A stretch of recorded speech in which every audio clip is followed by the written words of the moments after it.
Hello friends, welcome to your channel stocks का portfolio. आज आपके लिए ऐसा टेक्निकल एंड एजुकेशनल वीडियो लेकर आया हूँ जिसमें आपको सेक्टर वाइज इन्वेस्टमेंट क्यों करना चाहिए और कैसे करना चाहिए ये बताऊँगा। बड़े बड़े दिग्गज हैं, राकेश झुनझुनवाला जी, वॉरेन बफेट बोलते हैं कि अपना portfolio each and every sector में डाइवर्सिफाई होना चाहिए। तो ऐसे एक्सपर्ट्स क्यों बोलते हैं आपको बताऊंगा। मगर मेरा वीडियो अच्छा लगे तो लाइक कर देना और चैनल सब्सक्राइब भी कर देना। बहुत मेहनत लगती है ऐसे वीडियोस बनाने में। अभी निफ्टी 50 के स्टॉक्स हम देखें तो निफ्टी 50 एट प्रेजेंट चल रहा है 15,799। आज का क्लोजिंग है, आप बोल सकते हैं फ्राइडे का। अभी सीधा खुलेगा मार्केट मंडे को 13th, आज 11th है, 14th को खुलेगा डायरेक्ट अभी मार्केट। तो अभी निफ्टी जैसे मैंने बताया निफ्टी 50 के सेक्टर वाइज मेजर कंट्रीब्यूटर कौन है। फाइनेंशियल सर्विस है 33.32%। फाइनेंशियल सर्विस मतलब NBFCs आ गए, उसमें नॉन बैंकिंग फाइनेंशियल कंपनीज आ गया और बैंक्स आ गए। जैसे कि बड़े बड़े दिग्गज हैं HDFC bank, ICICI bank, Kotak bank, HDFC limited और बजाज फाइनेंस, ये आ गए नॉन बैंकिंग फाइनेंस कंपनी। फिर आता है सेकंड ऑयल एंड गैस।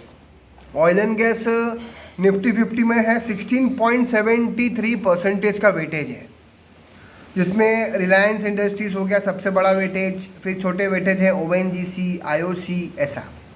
फिर थर्ड सेक्टर है IT है 16.81% वेटेज निफ्टी में, जिसमें कंपनीज आ गई जैसे Infosys, TCS, HCL tech Mahindra et cetera. फिर चौथा सेक्टर आता है कंज्यूमर गुड्स, जो आपको 11.88 का वेटेज देता है निफ्टी 50 में। कंपनीज है HUL, Britannia, Tata consumer products, ये सब। फिर पांचवा आता है ऑटोमोबाइल सेक्टर, जो करीब 5.79 का वेटेज देता है निफ्टी 50 में। उसमें कंपनीज आ गई 2 wheeler, 4 wheeler, Tata Motors, Maruti, hero MotoCorp, Bajaj auto. ये 5 टॉप सेक्टर्स हैं जो निफ्टी का 84.53% कंट्रीब्यूट करते हैं निफ्टी का। तो ये 5 सेक्टर में आपका 60% पोर्टफोलियो इन्वेस्ट होना चाहिए for good capital appreciation, for long term. Minimum long term बोले तो इसमें मिनिमम देना है 5 साल, मैक्सिमम 10 ईयर्स, 15 ईयर्स, जितना आप रुक सकते हैं। आपके बच्चे की पढ़ाई के लिए, आपकी बच्ची की पढ़ाई के लिए, आपको कहीं 10 साल बाद, 15 साल बाद जॉब छोड़नी है, बिजनेस करना है, तो अगर आप बिजनेसमैन हैं, आपको 10 साल बाद बिजनेस लाइन कुछ चेंज करनी है, कुछ नवा, कुछ खुद की दुकान डालनी है, ऐसा कुछ भी प्लान है तो आप कर सकते हो। बट ये सब कंपनीज में पैसा इन्वेस्ट करो पोर्टफोलियो का 60%। मतलब मेरा पोर्टफोलियो अगर 1 लाख रुपया है तो 60,000 रुपया ये मेरा 5 सेक्टर में जाएगा। सबसे पहला सेक्टर मैं रिपीट कर देता हूँ, फाइनेंशियल सर्विसेज, जो 33.32% का वेटेज रखता है निफ्टी 50 में। सेकंड है ऑयल एंड गैस सेक्टर, जो 16.73% रखता है। IT रखता है 16.81%, कंज्यूमर गुड्स रखते हैं 11.88%, ऑटोमोबाइल रखता है करीब 5.79%। तो पांचों सेक्टर को मैं मिला दूँ तो 84.53 सेक्टर, करीब 85% मोटा मोटी ये 5 सेक्टर में पैसा आता है। फिर इसमें 60% पोर्टफोलियो में आपने इन्वेस्ट कर दिया इसमें। फिर आपके पोर्टफोलियो का जो 40% बचता है वो इन्वेस्ट होना चाहिए अच्छी small cap and mid cap companies में, जहां बिजनेस स्ट्रॉन्ग है, उनके फाइनेंशियल्स अच्छे हैं, उनके जो MD हैं, CEO हैं, प्रमोटर्स हैं, अच्छे हैं, फ्रॉड्स नहीं हैं। कंपनी को देखो, कोशिश करो डेट फ्री हो। कुछ पैरामीटर्स हैं जो हमेशा चेक करना चाहिए when you buy a company. जो न्यू इन्वेस्टर्स हैं उनके लिए मैं बता देता हूँ, जो एग्जिस्टिंग है उनको तो पता ही होगा। न्यू इन्वेस्टर्स के लिए मैं बता देता हूँ, सबसे पहले कोई कंपनी आप लो तो देखिए उसका रिटर्न ऑन इक्विटी कितना है। जो कंपनी आपको return on equity 15% and more देती है, मतलब वो कंपनी अच्छा बिजनेस कर लेती है, तो ही अपने शेयर होल्डर्स को, एफआईज को, इन्वेस्टर्स को 15% से ज़्यादा का रिटर्न दे सकती है। Second, company with debt free, company जो डेट फ्री है या लो डेट है।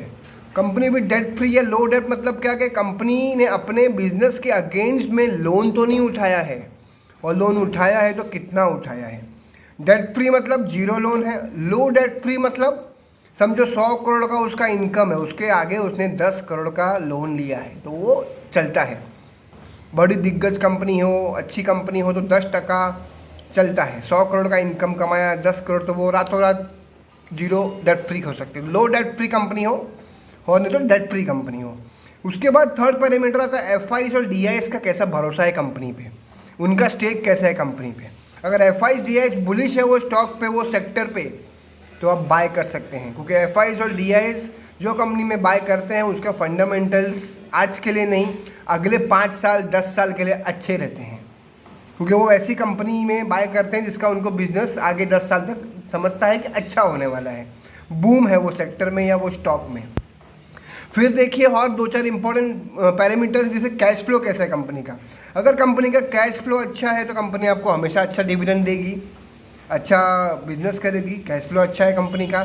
फिर कैश फ्लो अगर अच्छा है तो समझो रेवेन्यू जनरेशन अच्छा है, रेवेन्यू जनरेशन अच्छा होगा तो ही कैश फ्लो अच्छा होगा इनडायरेक्टली। फिर उसके बाद नो शेयर्स प्लेज, मतलब शेयर्स प्लेज नहीं है। जैसे देखो आप मार्केट में देखोगे ना, कुछ कुछ इंडस्ट्रीज हैं जिनके शेयर्स बहुत प्लेज हैं, प्लेज करके ही कंपनी में पैसा उठा के धंधा करते हैं वो। एग्जाम्पल है अदानी ग्रुप। अदानी ग्रुप के मैक्सिमम शेयर्स देखो आप, सब प्लेज्ड होते हैं, 30% pledge, 50% pledge, 70% pledge. Pledge company से ऐसा नहीं बोलता हूँ मैं कि प्लेज शेयर्स खराब है, बट अच्छे अच्छे कंपनीज अवेलेबल है तो प्लेज शेयर्स क्यों लेना है। मार्केट में करीब 700-800 कंपनियाँ लिस्टेड है, तो उसमें से 100-150 कंपनियाँ ऐसी है जिसको आप लॉन्ग टर्म के लिए अपने पोर्टफोलियो में हमेशा रख सकते हो। तो फिर अपने को ऐसी कंपनियां खरीदनी क्यों हैं, बराबर, जो प्लेज करती है अपने शेयर्स को, अपने बिजनेस को, लेना ही नहीं है। फिर जो शेयर्स में आप इन्वेस्ट करते हो उसका बिजनेस मॉडल आपको कैसा अच्छा लगता है। Business model is good means you like that business, you understand the business, आपको अच्छा लगता है बिजनेस, आपको समझता है बिजनेस, आपको लगता है कि फ्यूचर के 5 साल 10 साल 15 साल 20 साल वो बिजनेस रहने वाला है, आपको फेथ है कंपनी पे, कंपनी के बिजनेस पे, तो आप वो बिजनेस में इन्वेस्ट कर सकते हैं। तो ये सब जानकारी है जो न्यू इन्वेस्टर हमेशा ध्यान रखे जब वो स्टॉक्स बाय करता है।